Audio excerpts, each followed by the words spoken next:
Oke, Assalamualaikum warahmatullahi wabarakatuh. Selamat siang semuanya. Jadi untuk praktikum kuliah metode sampling ini, praktikum pertama kita akan belajar cara menyajikan data dalam bentuk yang lebih menarik. Nah, jadi sebelumnya ini adalah contoh artikel tentang dampak psikologis, baik itu dampak psikologis positif atau negatif, dan perubahan perilaku dalam pembelajaran online pada mahasiswa atau pada siswa menggunakan analisis faktor. Nah, jadi di sini akan ditampilkan saja contoh tentang penyajian data dengan lebih menarik. Ini adalah artikel saya sendiri bersama rekan saya Bu Fitri Imroah. Nah, jadi ini artikelnya, saya berikan gambarannya dulu. Ini adalah artikelnya, gambaran artikelnya. Oke, nah sebelum membuat artikel ini, kami terlebih dahulu membuat kuesioner. Nah, jadi kuesionernya bentuknya seperti ini. Ini adalah kuesioner yang sangat sederhana. Sebagai contoh, jadi silahkan kalian buat lebih menarik lagi kuesionernya. Ini contoh sederhananya saja. Jadi yang ditampilkan pertama adalah tentang NIM-nya dulu, karena memang dirahasiakan namanya, jadi tidak dicantumkan nama. Kemudian NIM, kemudian program studinya, dari program studi mana saja. Kemudian domisilinya berupa pilihan. Kemudian usia juga dibutuhkan. Nah, setelah itu barulah masuk ke indikator-indikatornya. Jadi ada beberapa indikator memang. Yang pertama adalah proporsi penggunaan waktu di depan layar selama masa pandemi, kemudian untuk aktivitas, dan seterusnya. Kemudian bagian kedua dari kuesioner ini adalah tentang apa yang dirasakan ketika belajar pada saat pandemi COVID. Nah, ini pilihannya berupa ya tidak, dari sejumlah pertanyaan. Kemudian bagian ketiganya adalah tentang kebiasaan yang dilakukan ketika belajar saat pandemi COVID. Jadi ada beberapa kebiasaan juga yang dipertanyakan berupa jawabannya ya tidak. Dan yang terakhir adalah indikatornya dampak psikologis. Jadi untuk mengukur dampak psikologis itu diukur juga dengan rentang sangat tidak setuju sampai sangat setuju. Ada 4 pilihan. 1 untuk sangat tidak setuju dan 4 untuk sangat setuju. Nah, kemudian bagian kelimanya adalah harapan bagi para pengisi kuesioner atau para mahasiswa dalam hal ini tentang pandemi COVID yang sedang berlangsung hingga saat ini.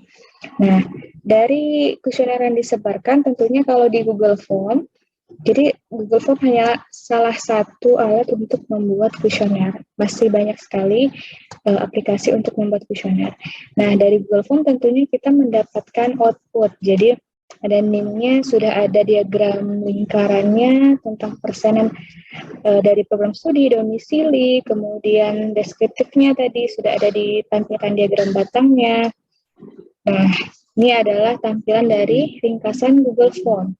Nah, namun untuk menyajikan dalam artikel atau dalam sebuah laporan tentunya kita membutuhkan suatu penyajian yang lebih menarik. Nah, oleh karena itu, jadi dari hasil pengisian kuesioner, maka ini adalah hasilnya ekspor dari Google Form dalam bentuk seperti ini.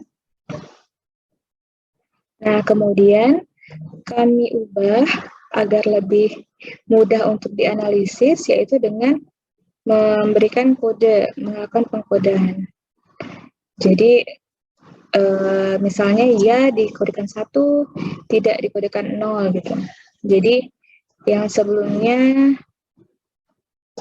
apakah Anda merasa kurang termotivasi? Misalkan di sini lack of motivation, jika dia menjawab iya, maka dia 1 nilainya. Jika tidak, maka nilainya 0. Nah, pewarnaan-pewarnaan di sini hanya menunjukkan bahwa perbedaan antara 0 dan 1. Jadi setiap pertanyaan di masing-masing indikatornya yang pertama adalah apa yang dirasakan. Yang indikator pertama adalah aktivitasnya, proporsi aktivitasnya, kemudian apa yang dirasakan. Apa yang dirasakan mahasiswa, ada beberapa pertanyaan di kolom abu-abu ini adalah indikator kedua, ada 21 pertanyaan. Kemudian untuk yang indikator keduanya, perubahan perilakunya, tentang perilakunya, jadi ada 14 pertanyaan tentang perilakunya, maka kita kodekan juga.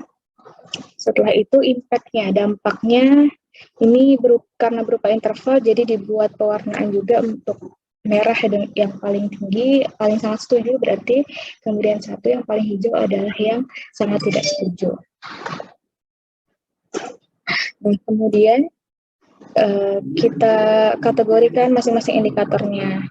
Nah, untuk aktivitas, proporsi aktivitasnya, ini masih tampilan kotornya ya istilahnya.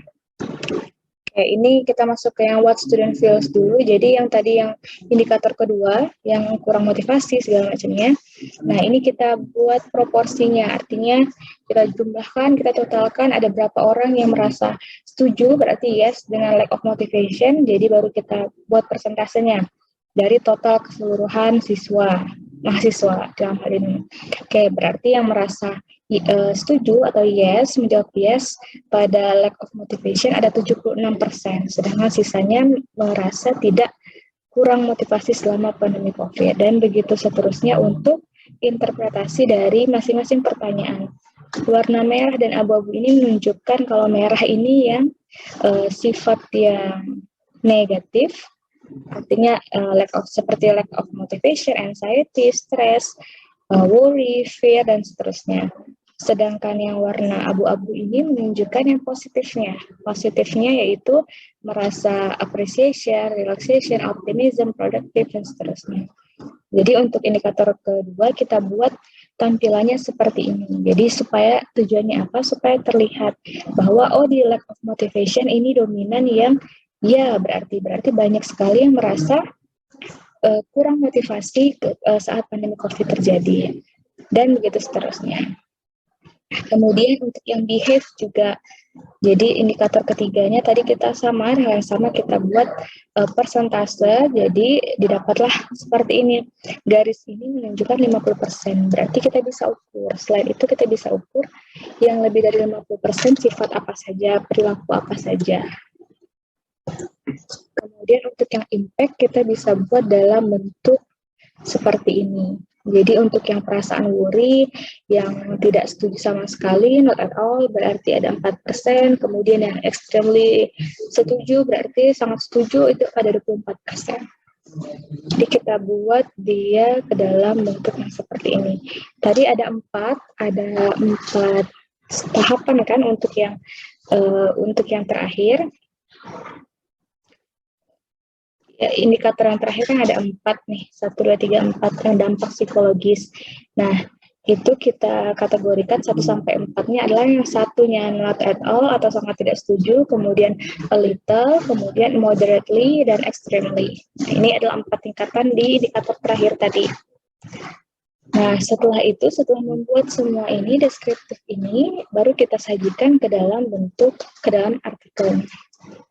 Jadi kalau di sini dia menceritakan tentang perubahan psikologis baik sifat positif maupun negatif dan perubahan perilaku dalam pembelajaran online selama pandemi menggunakan faktor analisis faktor. Jadi di introduction-nya tentunya digambarkan dulu tentang kondisi COVID, kemudian permasalahan siswa pada saat masa COVID seperti apa. Kemudian di metodenya, nah di sini mulai kita tampilkan. Ini tabel 1 juga penting untuk ditampilkan. Jadi tadi di pertanyaan awal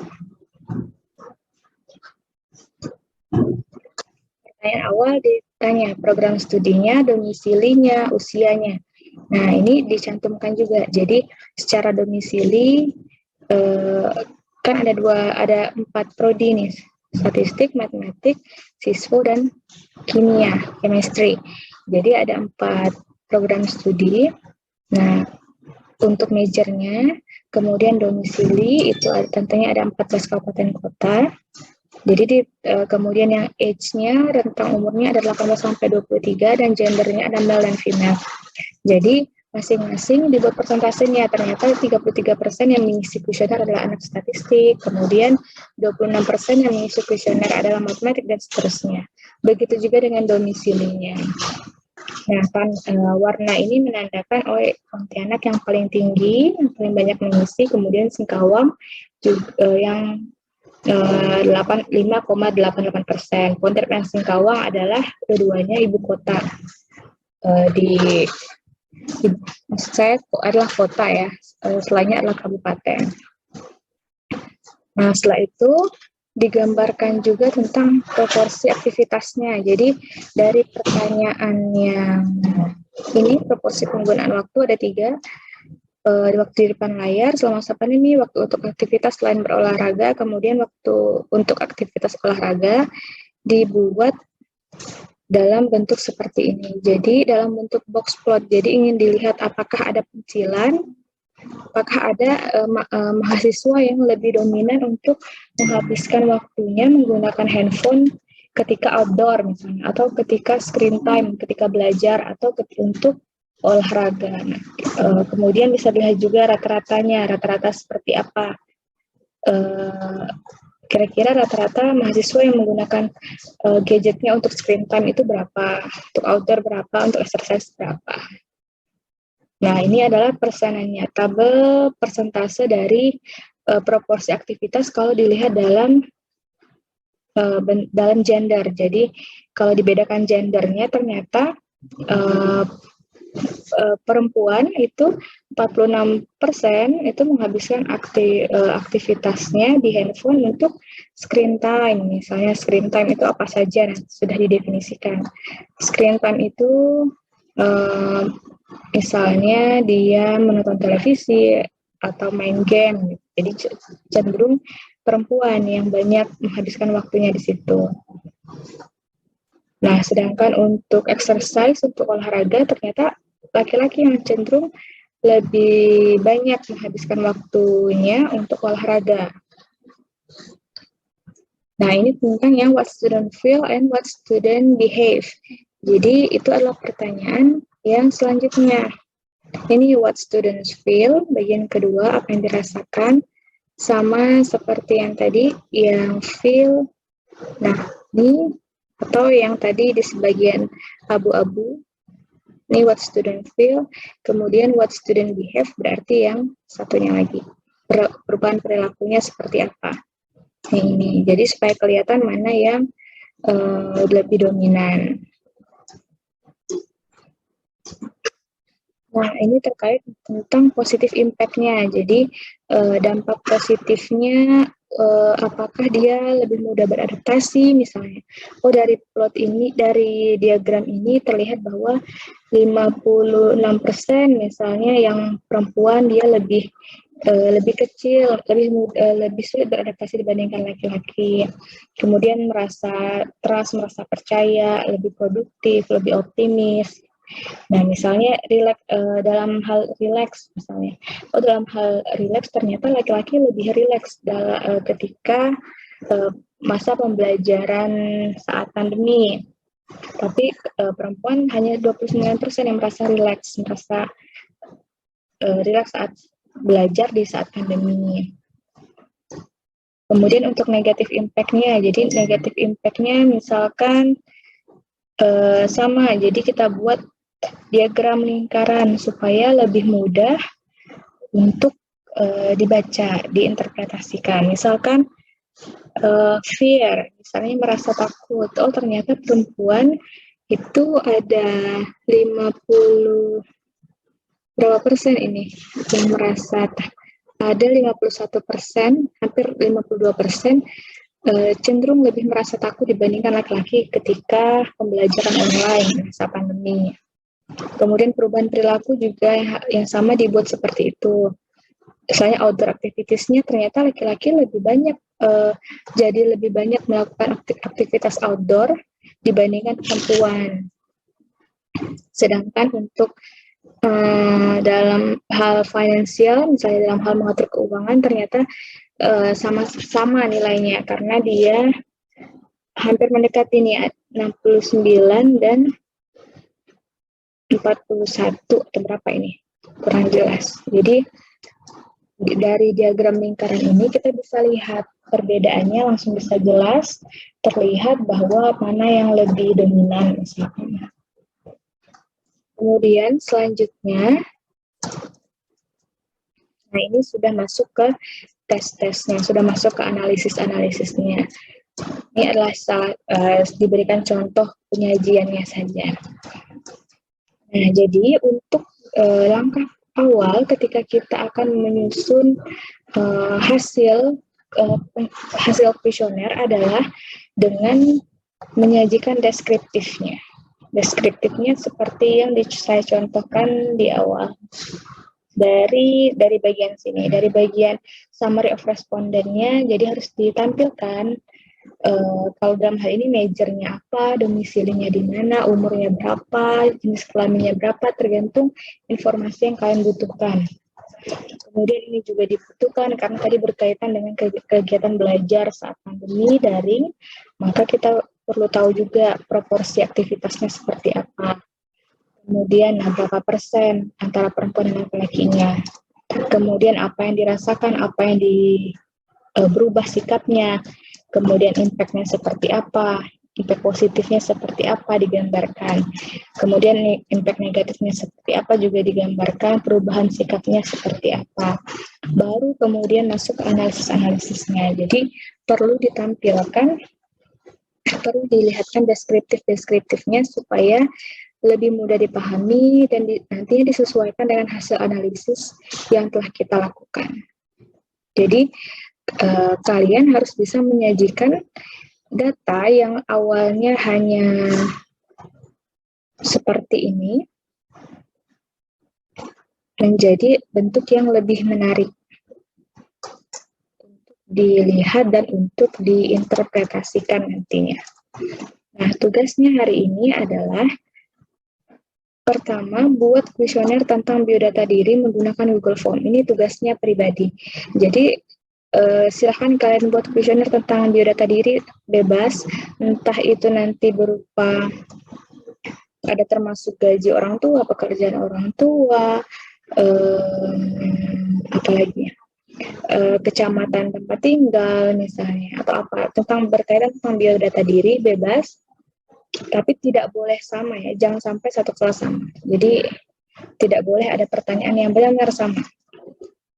Kemudian 1-2 pertanyaan sama boleh, nama NIM boleh, tapi tidak boleh misalnya si A 10 pertanyaan seperti ini, si B 10 pertanyaan sama juga tidak boleh. Hanya dibedakan 1, hanya dibedakan 2, tidak boleh. Jadi benar-benar harus dibuat kuesionernya tentang biodata diri masing-masing. Kemudian yang kedua, sebarkan kuesioner tersebut minimal respondennya 30 responden.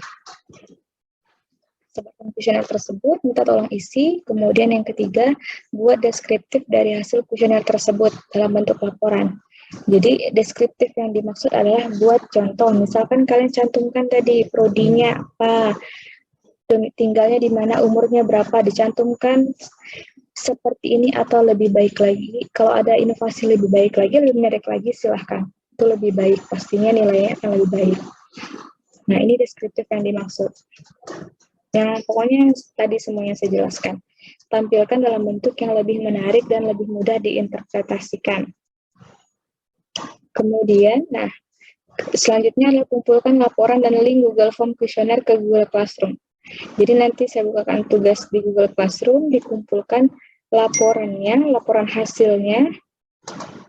Jadi hasilnya tidak ujuk-ujuk, hanya plot yang kalian kopikan ya, tentunya diberikan juga gambarannya.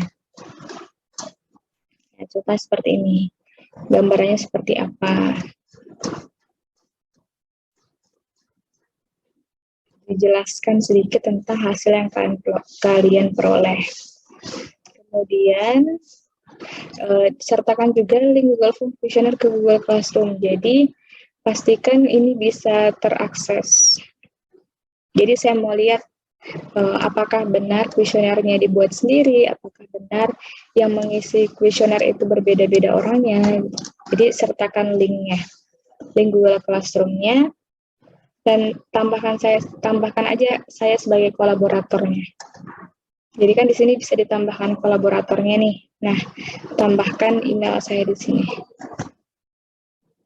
Silahkan tambahkan saya sebagai kolaborator, editornya. Jadi saya bisa juga mengecek hasil kuesioner yang kalian berikan, kalian sebarkan. Nah, ini dikumpulkan hari ini paling lambat pukul 5 tanggal 20 Mei 2022.